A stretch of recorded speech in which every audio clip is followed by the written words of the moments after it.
சிற்றுரையாற்ற இருக்கிறார்கள்.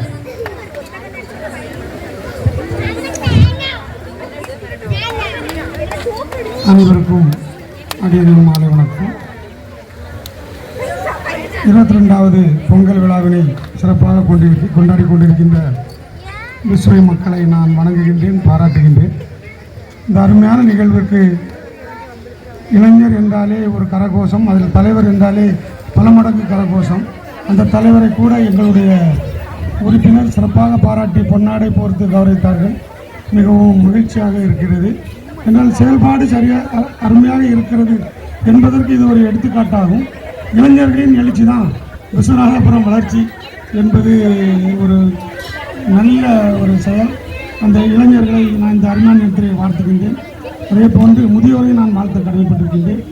நம்ம நிர்வாக குழுவினர், நம்ம பெரியோர்கள் கோயிலுக்காக பல பணிகள் ஆற்றியிருக்கின்றார்கள். நிலங்கள் வாங்கப்பட்டிருக்கின்றது. அதே போன்று நிர்வாகத்தையும் மிகவும் சிறப்பாக நடத்தி கொண்டிருக்கின்ற நிர்வாக குழுவின் தலைவர் உட்பட மேடையில் அமர்ந்திருக்கின்ற அத்தனை தம்பிமார்களையும் உங்கள் அனைவர் சார்பாக வாழ்த்துகின்றேன், பாராட்டுகின்றேன். என்னுடைய நன்றியை மனதார தெரிவித்துக் கொள்கின்றேன்.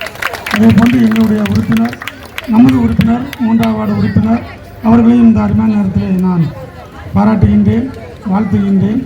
அதே போன்று இந்த அருமையான நிகழ்வுக்கு வருகை தந்து சிறப்பித்துக் கொண்டிருக்கின்ற நமது விசுவை பொதுமக்களையும் எனது சார்பாக ஊராட்சி மன்ற தலைவின்னு சொன்னாங்க, வர முடியல அவங்களுக்கு.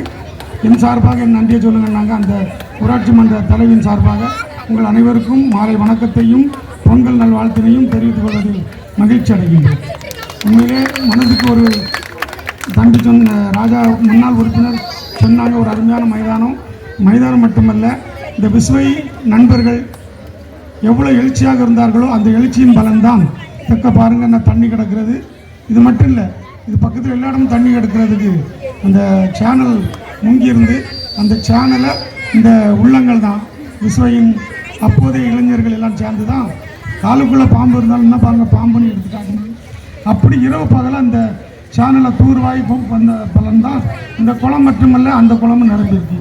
இந்த 2 குளம் நிரம்பினாலே இந்த பகுதியில் உள்ள அத்தனை கிணறுகளிலையும் தண்ணி மேலோங்கி இருக்கு, போர்லையும் தண்ணி செழிப்பாக இருக்குது, விவசாயமும் சிறப்பாக நடைபெறுவதற்கு இந்த ஒரு குளம் தான். இந்த அருமையான நேரத்தில் நான் அந்த நல்ல உள்ளங்கள் அத்தனைக்கும் இந்த அருமையான நேரத்தில் நன்றி சொல்ல கடமைப்பட்டிருக்கின்றேன், பாராட்டுகின்றேன், வாழ்த்துகின்றேன்.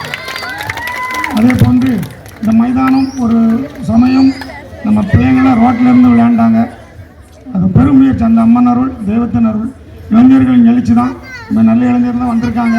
இந்த இளைஞர்களின் எழுச்சி தான் இந்த ஒரு மைதானம் அமைப்பதற்கு மிகவும் கடினமாக இருந்தாலும் எளிமையான முறையில் இந்த மைதானம் அமைவதற்கு இளைஞர்கள் தான் காரணம். ஒத்து நின்றாங்க, ஒத்து உழைத்தோம், அம்மனர்களால் சிறப்பாக நடத்தினோம். இன்றைக்கி ஒரு அருமையான மைதானம். அதே மாதிரி முன்னாள் எம்எல்ஏ அண்ணன்கிட்ட ஒரு கலையரங்கம் கேட்டோம், உடனே தந்தாங்க. உண்மையில் அவங்களே இந்த நேரத்தில் நான் நினைவு கொள்ள விரும்புகின்றேன். நான் எங்களுக்கெல்லாம் ஒரே ஒரு கொஸ்டின் தான் உங்கள்கிட்ட. இந்த மைதானம் அமைக்கப்பட்டு பல வருடம் ஆச்சு. இந்த மைதானத்தில் ஒரு நல்ல ஒரு அணி உருவாக வேண்டும். ஒரு நல்ல கபடி டீம், வாலிபால் டீம், ஒரு அத்லட் ஓடக்கெல்லாம் இடம் இருக்குது. ஆனால் என்னைக்கு இந்த கிரவுண்டு சக்ஸஸ் அடையுதோ இந்த மைதானத்தில் இந்த ஒரு மாவீரன் உருவாக வேண்டும். என தமிழ்நாட்டில் ஒரு சிறந்த வீரனாக உருவாக்க வேண்டும். இல்லைவென்றால் நெல்லை மாவட்டத்திலேயாவது ஒரு சிறந்த வீரன் உருவாகினா தான் அந்த மைதானத்தை நம்ம எல்லாரும் முன்னாள் இளைஞர்கள் எல்லோரும் சேர்ந்த அமைப்பதில் ஒரு மரியாதை என்பதை நான் சொல்ல கடமைப்பட்டிருக்கிறேன். இளைஞர்களாக நீங்கள் நினைக்க வேண்டும், மைதானம் என்பது ஒரு எளிதான காரியம் அல்ல. எல்லோரும் வீட்டில் இருந்து தெருவில் இருந்தால் அந்த பையன் வளர்ச்சி குறைவு. நான் மைதானத்துக்கு வந்தால் அந்த பெற்றோருக்கு சுமை குறைவு. இங்கே வந்தானா ஒரு நல்ல மாணவனை உருவாகும். இங்கே வந்தால் விளையாடணும், வாலிபால் விளையாடணும், கபடி விளையாடணும், அத்லட் விளையாடணும், ப்ரோ கபடி பார்ப்பான், நாளைக்கு நம்ம விளையாட போகணும்னு நினைப்பான். அவனை என்கரேஜ் பண்ணணும், அவனை ஊக்குவிக்கும் போது கண்டிப்பாக ஒரு 14-15 பேர் கிரவுண்டுக்கு வந்துட்டான்னா அந்த ஊர் முன்னேறியாச்சுன்னு நினைக்கும். இந்த கிரவுண்ட் இல்லாத பட்சத்தில் தெருவில் இருப்பான், தேவையில்லாத பேசிட்டு இருப்பான். ஆனால் அந்த கிரவுண்டு ஒன்று தான் அவனுடைய வாழ்க்கையில் ஒரு வழிகாட்டி என்பதை நான் அந்த அருமையான நேரத்தில் சொல்லிக்கொள்ள கடமைப்பட்டிருக்கின்றேன். இது இன்னும் நாள் இருக்குது நமக்கு.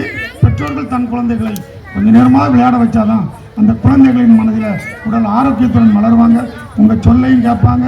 ஒரு IAS IPS போன்ற கண்டிப்பாக இந்த மைதானம் ஒரு காலம் ஒரு திறமையான அதிகாரிகளை, திறமையான ஸ்போர்ட்ஸ்மேனை உருவாகும் என்பதில் எந்த விதமான குறைபாடும் இல்லை. நீங்கள் அனைவரும் ஒத்துழைத்தால் கண்டிப்பாக அது நடக்கும். அது மட்டுமல்ல, நீண்ட காலமாக அந்த தண்ணி கொஞ்சம் இதாக இருக்குன்னு சொன்னாங்க. வரும்போது கூட நண்பர்கள் சொன்னாங்க, நானும் நினச்சிட்டு இருக்கேன். இன்னும் ஒரு 6 மாத காலத்திற்குள் இந்த முயற்சி செய்கிறேன். அது அம்மன் அருள். 6 மாத காலத்திற்குள் நமது இந்த ஊருக்கு இன்னும் ஒரு கேப் காலேஜ் அருகில் ஒரு போர் போட்டு இன்னும் ஒரு எக்ஸ்ட்ரா பைப் லைன் கொண்டு வரதுக்கு முயற்சி செஞ்சுக்கிட்டு இருக்கோம். நான் பிரசிடென்ட்டும் சொல்லியிருக்கோம். அவங்களும் கண்டிப்பாக நம்ம ஒரு 6 மாதம் 7 மாதத்திற்குள் ஒரு கிட்டத்தட்ட 20-25 லட்ச ரூபா செலவாகலாம். அங்கே ஒரு போரை போட்டு அங்கேயும் ஒரு ஃப்ரெஷ்ஷான ஒரு தூய்மையான குடிநீரை கண்டிப்பாக விசுவை மக்களுக்கு நாம் செய்து கொடுப்போம்னு சொல்லியிருக்காங்க. என்ற நல்ல செய்தி உங்களுக்கு சொல்லி, நான் உடல்நலம் சரியில்லாமல் இளைஞர்கள் வந்தாங்க, தம்பி எனக்கு இன்னைக்கு உடம்புக்கு சரியில்லைன்னு முடியாது தான், எப்படி வரணும்னு விரும்பினாங்க. ஏன்னா மனசு கஷ்டமாக தான் இருக்குது. மாலையில் தம்பி செல்வன், ஜெனில் தம்பி எல்லாம் வந்து கண்டிப்பாக வரணுங்கன்னாங்க.